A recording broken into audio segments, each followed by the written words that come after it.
In Greenville, South Carolina, where I was living with my family. Um, okay, so I was living in Greenville, South Carolina with my family, and the kids were starting to get to a you know college age. We're getting close. They're starting high school once in last year of middle school, and then I have another kid that's about to graduate from high school. So I have five kids. Four are getting ready to go to college. At one point, they're all going to be in college. All four of them. So I didn't want to put my kids in a position where they would have to take out loans to pay for college. So I was trying to find a way on how I could finance the whole thing, but the cost of which was actually pretty daunting. Um, Now, it would actually make sense for us because our base, actually, as far as our families, they're all based in Southern California, and it would actually make sense for my kids to actually just go to Southern California. But I didn't know how I was going to finance all that because just the out-of-state cost of their tuitions would cost upwards of $700,000. That's including room and board, and that's not even including books. So, because the eldest was going to be a music major, the second was going to be a political science history major, the third one's going to be an architecture major, and that's 5 years, and then the fourth kid's going to be a mechanical engineer. Okay, so the way I worked it out was I started looking around the company to see, if I could actually go back to California because at this time I was working for Fluor Corporation, and we were doing contracts all over the country. Now, I knew that Fluor actually started out in California, and we still maintained an office in California. So I started looking. I couldn't find anything. And then right when I was about to give up, I actually bought a house in Greenville, South Carolina at that time. It ended up that just a few months, maybe 5 or 6 months after I bought a house, I had the opportunity to go to California and build a power plant in California for Fluor. So I was told, okay, I did the interview process in March. And the week after the interviews, I ended up getting the job. They told me that in 2 weeks I have to be in California. So I left April 4th, ended up in California April 8th. I drove. And that's how I ended up in California. Now, that still doesn't explain how I saved the $700,000. And let me explain. I was in the Navy for 7 years, and while I was in the Navy, I was actually recruited out of Pasadena, California, and so I am a California veteran. And then all of my kids, except for the youngest is 5 years old. So the four kids that I'm worried about going to college were all born in California.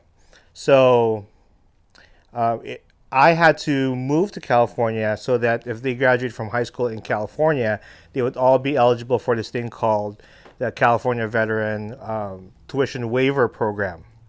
So it was really a blessing that I didn't, it kind of just came out of nowhere that I was able to get a project in California, build this power plant over here. It's a large solar plant.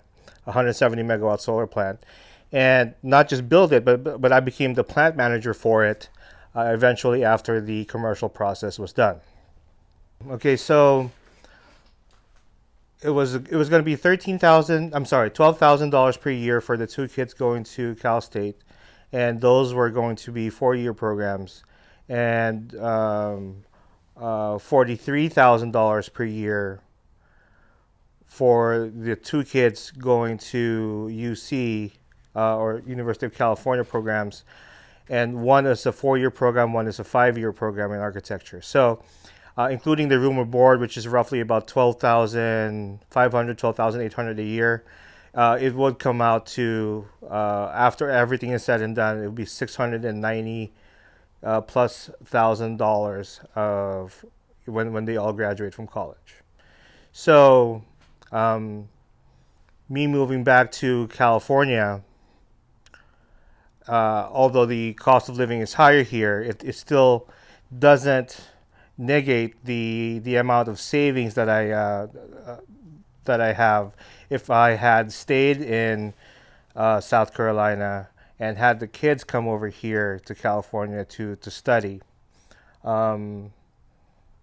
If they had come over here to study, the room and board and the tuition would would be around, would be 690 some odd $1,000, and not counting the books and all that good stuff. Let's add another 20,000 to that, so it'll be over 700, about $700,000 for after everything's said and done. So it was really a good thing. It just came out of the blue. I'm glad that I was a California veteran. I was recruited out of California. I stayed in California after my time in the Navy, and although our taxes here are insane, pretty much in California, I'm still coming out ahead because I have so many kids, and I'm saving all that money from college tuition. So I guess what's important here, the message I want to give to all of the veterans that are able to avail of the California State veteran tuition waiver is, right when you're about to get out of the military, make sure that you have some kind, you have everything that's wrong with you documented. Okay, even at 0% compensable, as long as there is some kind of disability that they can assign to you at the VA, you get a letter that you are disabled through the U.S. military. Although it's 0% compensable, you can still use that to avail of the California State college tuition waiver program. Okay, so make sure before you get out, you do that. Now, even if you're already out, I did it after I got out of the military.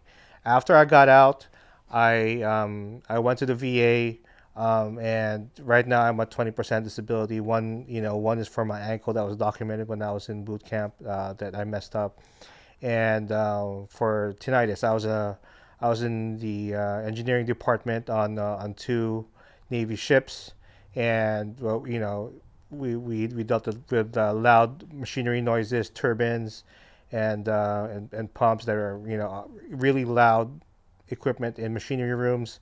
So with that, I developed tinnitus when I was in the military. So now that is about 10% that I got, and I got another 10% for my ankle. So aside from getting the disability money for compensation, that's very minimal compared to the tuition waiver that you can get from the California State Veterans Office. So please make sure you got all of your medical records together before you get out. And even if you're already out, you can still work with the VA, work with your veteran service organization, and work towards getting anything wrong with you fixed, or at least looked at, to make sure that you're getting the benefits that you deserve after you get out of the military. If not for you, for your family.